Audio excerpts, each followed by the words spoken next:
সত্যবাদী যুধিষ্ঠির। সত্যবাদী যুধিষ্ঠিরকেও নরক দেখতে হয়েছিল।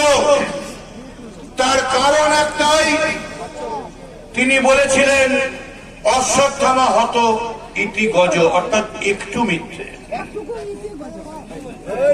আজকে লালগড়ের মাটিতে দাঁড়িয়ে আমি মদন মিত্র এই পবিত্র মঞ্চ থেকে বলছি, শুভেন্দু অধিকারী নরকেও জায়গা হবে না। তার কারণ উনি বলেছেন নেতাই নন্দীগ্রামের জন্য মমতা আসেননি, এসেছিল নাকি ভারতীয় জনতা পার্টি এবং তাদের নেতৃত্ব। বলুন তো পাপ তো বাপকে ছাড়ে না। মমতা বন্দ্যোপাধ্যায় তার রাজনৈতিক জীবনের 5 বছর হাসপাতালে থাকতে হয়েছে।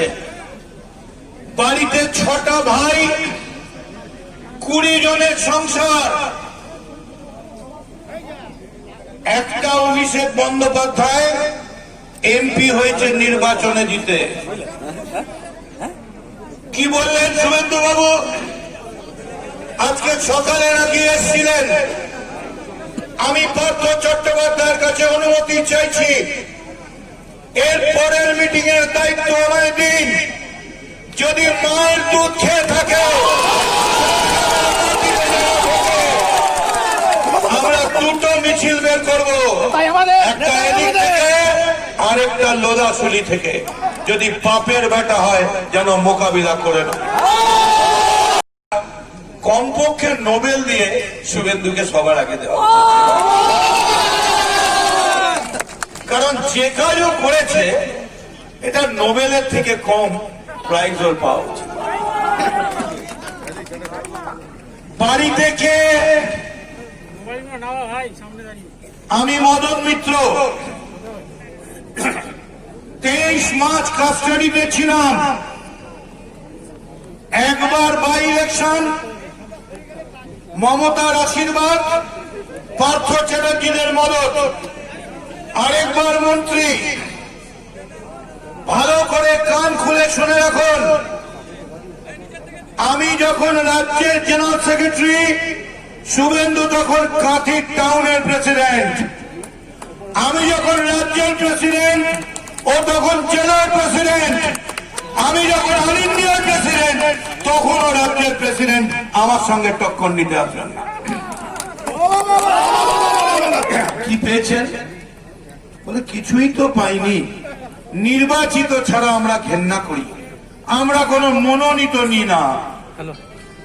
জুট কর্পোরেশনের যে চাকরিটা, ওটা মনোনীত চাকরি, ওটা নির্বাচিত চাকরি নয়। আর আজকে কাগজে বেরিয়ে গেছে চাকরিটা পার্ট টাইম। আমি মঞ্চ থেকে বলছি, ওই পার্ট টাইমকে যদি হাফ টাইমের মধ্যে শেষ করে না দিতে পারি, তাহলে তৃণমূল কংগ্রেস করে ছাড়বো।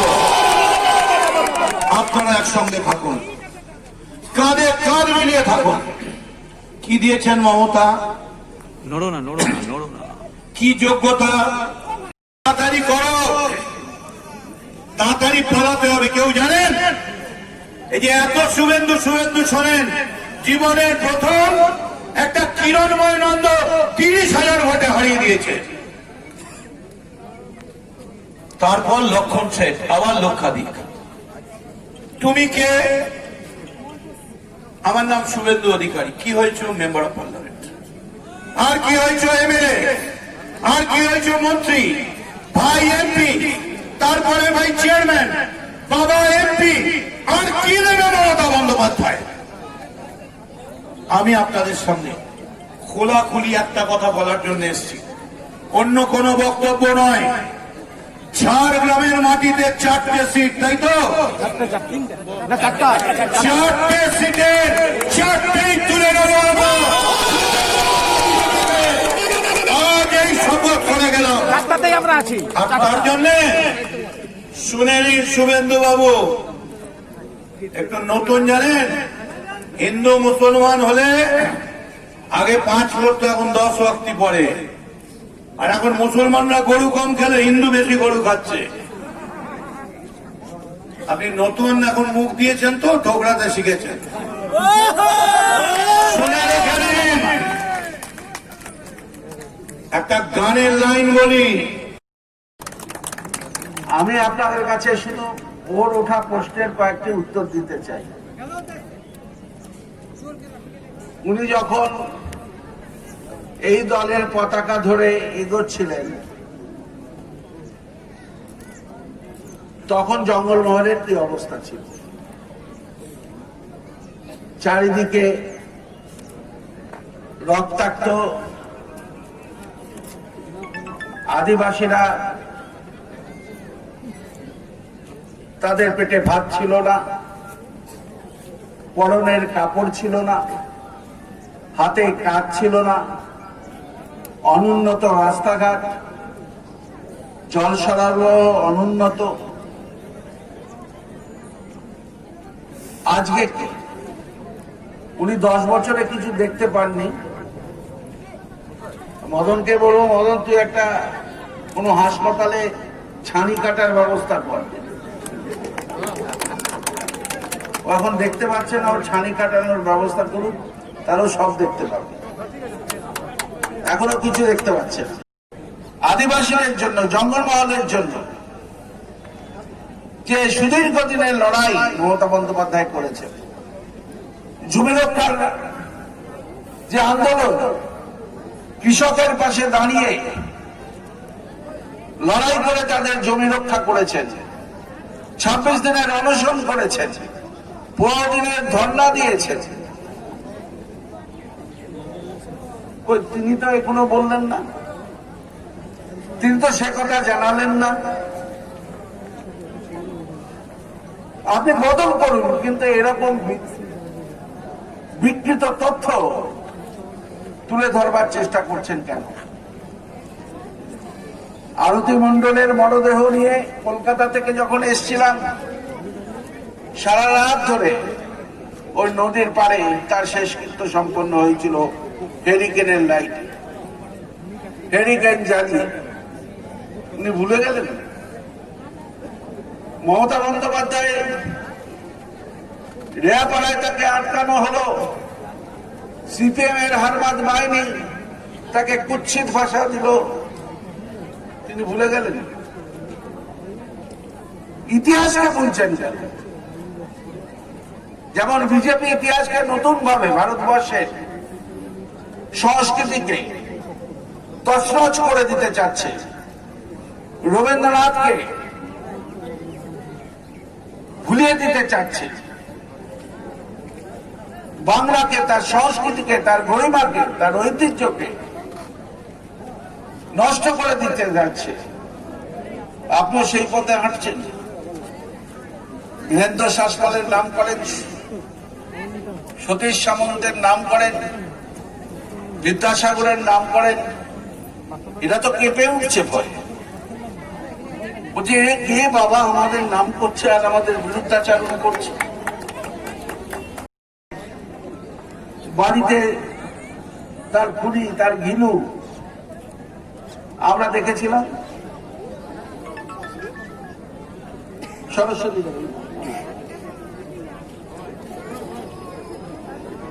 এইগুলো তিনি দেখেননি।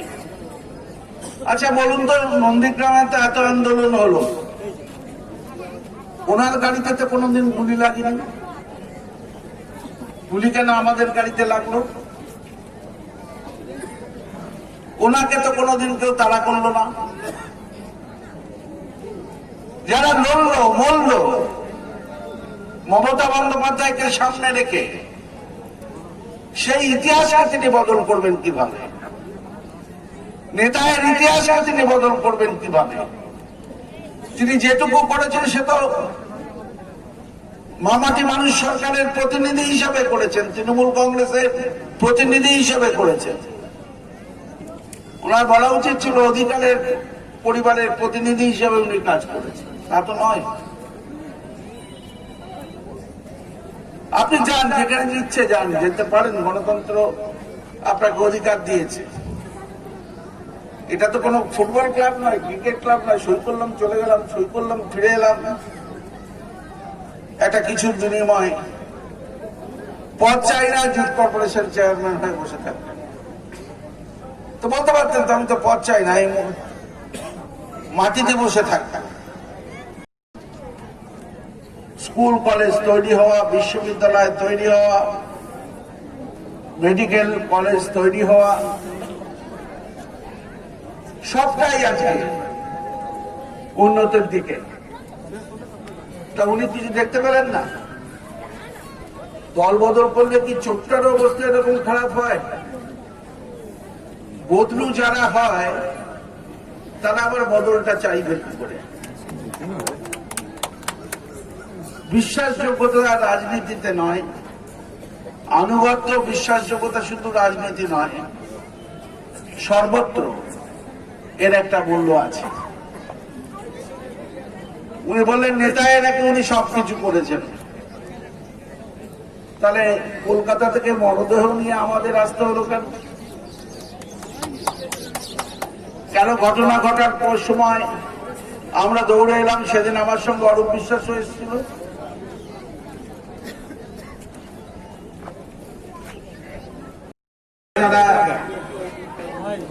শহীদ তর্পণ দিবসে নেতায় শহীদ বেদিতে মাল্যদানের পর শহীদ পরিবারের সঙ্গে সাক্ষাৎ করবার পর, আহতদের পরিবারের সঙ্গে সাক্ষাৎ করবার পর তৃণমূল কংগ্রেসের স্থানীয় স্তরের এই শহীদ তর্পণ সভায় আমার আগে ছত্রধর মাহাতো বলেছেন, আমার আগে দুলাল মুর্মু বলেছেন, আমার আগে মদন মিত্র বলেছেন। বহুদিন পর মদনের বক্তব্য শুনছিলাম বসে বসে।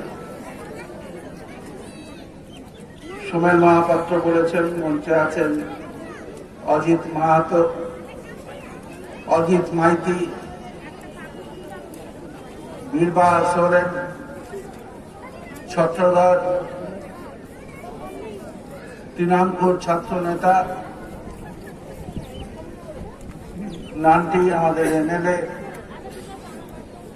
শ্রীকান্ত আমাদের এমএলএ সহ যাদের নাম বলতে পারছি না, আর্য আছে। আমি বিশেষ করে চূড়ামণি মাহাতো আছে আমাদের এমএলএ। আমি বিশেষ করে আজকের এই সভা অতি অল্প সময়ে যারা আয়োজন করেছেন তাদের ধন্যবাদ দিই।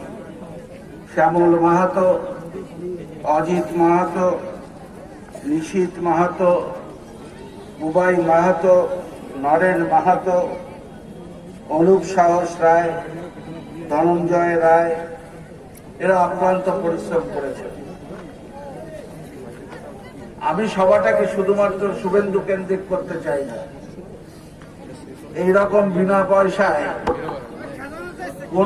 কোনো খরচা না করে একরাশ মিডিয়ার সামনে প্রচারে যে বন্দোবস্ত তিনি প্রথম থেকে তার অর্থের জোরে করছেন, আমি তার সম্পূর্ণ বিরোধী। আগে যেমন ছিলাম, আজকে যেমন আছি, আগামী দিনেও থাকবো। যে বলে 35টা আসন দেব, সে তৃণমূল কংগ্রেসের বিভিন্ন জেলায় তার দায়িত্ব ছিল। কোথায় পেলে?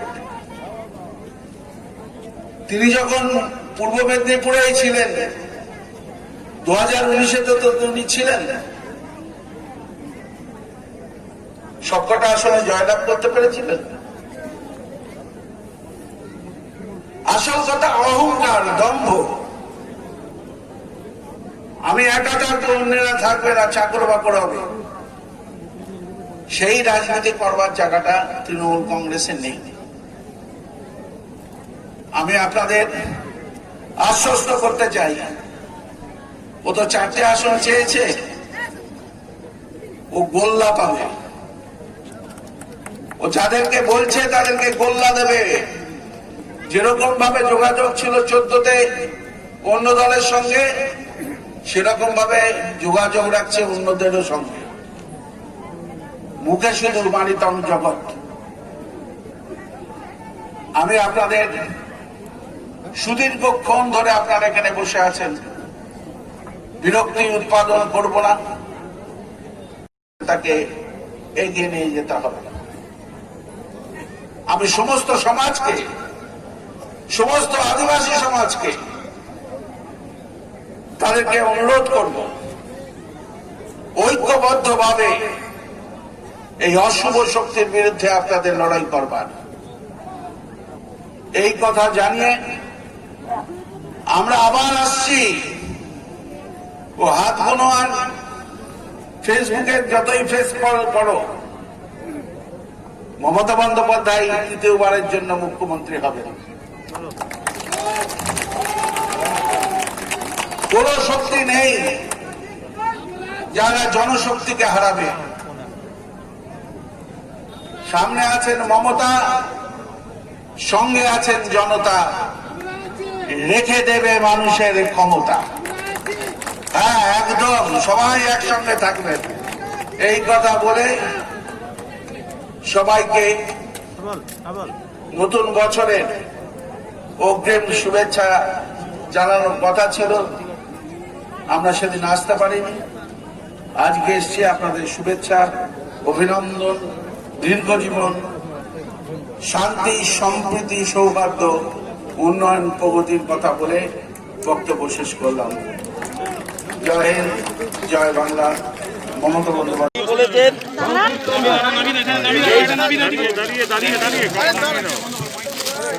যে নেতাই রাজনীতির রং লাগানো হচ্ছে এই বিলে। দাদা একটু লোগোগুলো একটু নামান।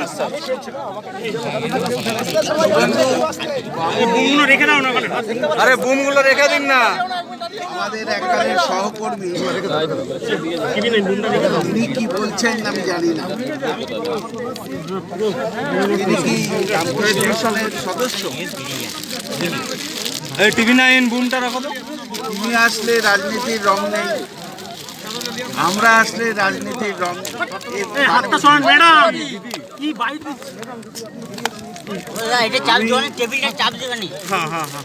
সেদিন যখন ঘটনা ঘটেছিল সেদিনও এসেছিলাম। আরে মাইক গুলো আরতি মণ্ডলের মরদেহ নিয়ে শেষকৃত্য না হওয়া পর্যন্ত আমার জীবনের বিশেষ দিন থাকা সত্ত্বেও মমতা বন্দ্যোপাধ্যায়ের নির্দেশে আমার সহকর্মীদের সেদিন উত্তরা ছিল। বুমটা দাদা রেখে দাও না টেবিলে।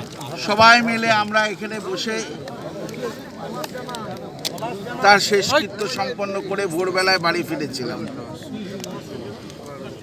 আজকে নেতায়ের শহীদ পরিবার, আহতদের পাশে, গ্রামবাসীদের পাশে সেদিন থেকেই মমতা বন্দ্যোপাধ্যায়ের নেতৃত্বে আমরা সকলে আছি।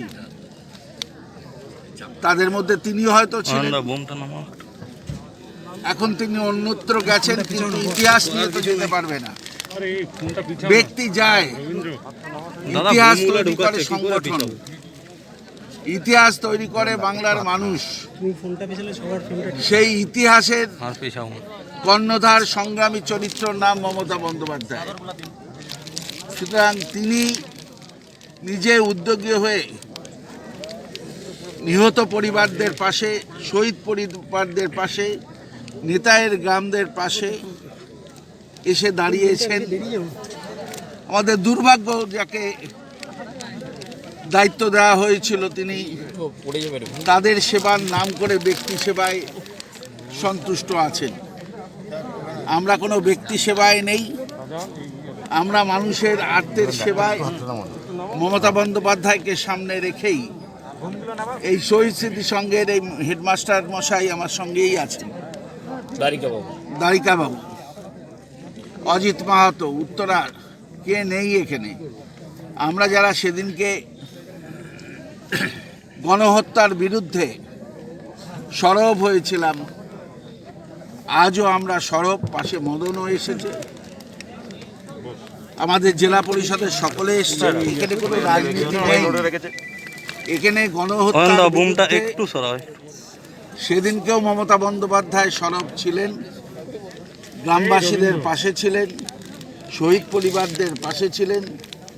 যা কিছু তারপর থেকে ঘটেছে তা মমতা বন্দ্যোপাধ্যায়ের সাহায্যে, মমতা বন্দ্যোপাধ্যায়ের অনুপ্রেরণায়, মমতা বন্দ্যোপাধ্যায়ের নির্দেশে আমরা দায়িত্ব পালন করলেই মনে হয় যেন আমরাই করেছি, আমরা করি। ঠিক আছে ঠিক আছে। আমরা নিমিত্ত মাত্র। আজকে এখানে এসে জয় শ্রীরাম ধ্বনি দিয়ে গেছেন, তিনি বলছেন যে আবার রাজনীতি আমি এইসবের প্রশ্ন শুভেন্দু অধিকারী এখানে দাঁড়িয়ে বলেছে বামেদের একাধিক দোষ ছিল না। এটা বিনা পয়সায় কোনো ব্যক্তির প্রচারের একটা মিডিয়া হোক, এটা আমি চাই। এখানে দাঁড়িয়ে বলেছে আমি তো আবার বললাম, দোষ ছিল না, আমি তো বললাম জনসাধারণ আমি আবার দাদা একটু বুমটা নামাতে। এখন তো ওনার অনেক কিছুই শোনা যাচ্ছে। দোষ ছিল না, উনি বসেছিলেন আমাদের সঙ্গে। আরো অনেক কিছু বেরোবে, ওনার কোন দোষ আছে আর কোন দোষ নেই। আমি এই নিয়ে ব্যক্তিগত চর্চায় এই শহীদ বেদিতে সামনে দাঁড়িয়ে শহীদ তর্পণ করতে এসে এই চর্চা করতে প্রস্তুত নই। ঠিক আছে।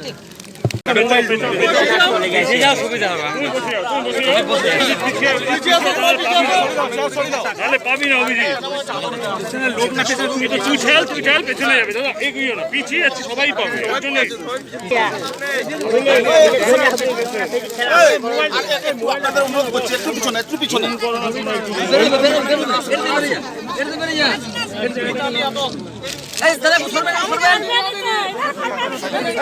ওইদিকে যান।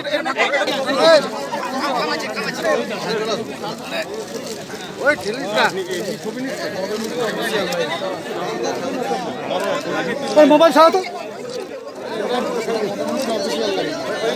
ওইদিকে যাও, ওইদিকে যাও।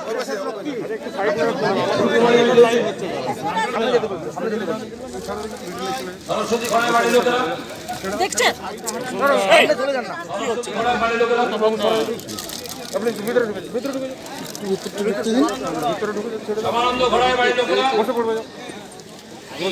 চাপলে হবে না, ওটা প্রেস করুন, ওটা প্রেস।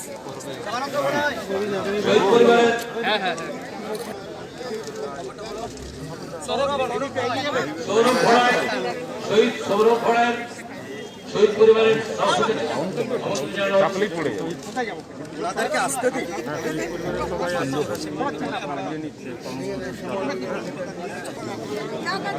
বেরোয়নি এখনো। হ্যালো হ্যালো, সমস্যা? না না ঠিক আছে, সব ঠিক আছে। আমরা যারা আহত হয়েছিলেন